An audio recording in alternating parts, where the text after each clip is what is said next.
ಬಳಪ ಹಿಡಿದ ಭಗವಂತ ಇರುತ್ತಾನೆ ನಮ ಸುತ್ತ ಅವತಾರ ನಾನಾ ರೂಪವೋ ಮೆಲ್ಲ ಹಣೆ ಬರಹ ತಿದ್ದಿ ಬರೆಯಲು ಕತ್ತಲೆಯಿಂದ ಬಂತ ನಮ್ಮ ಕೈಯ ಹಿಡಿಯುತ್ತ ಕರೆದೊಯ್ದ ಬೆಳಕು ತೋರಲು ನಯವಾಗಿ ಗದರೋದು ನಮ್ಮ ಬೆಳೆಸಲು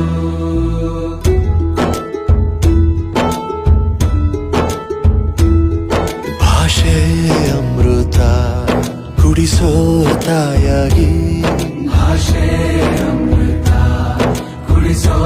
ತಾಯಾಗಿ ಭವಿಷ್ಯ ಬರೆವಂತ ತಂದೇನೋ ಆಗಿ ಬರೆವಂತ ತಂದೇನೂ ಆಗಿ ಚಂದದ ಜೀವನನ ನೀಡಿರೋ ಗುರುಗಳು ನಮ್ಮ ಗುರುಗಳು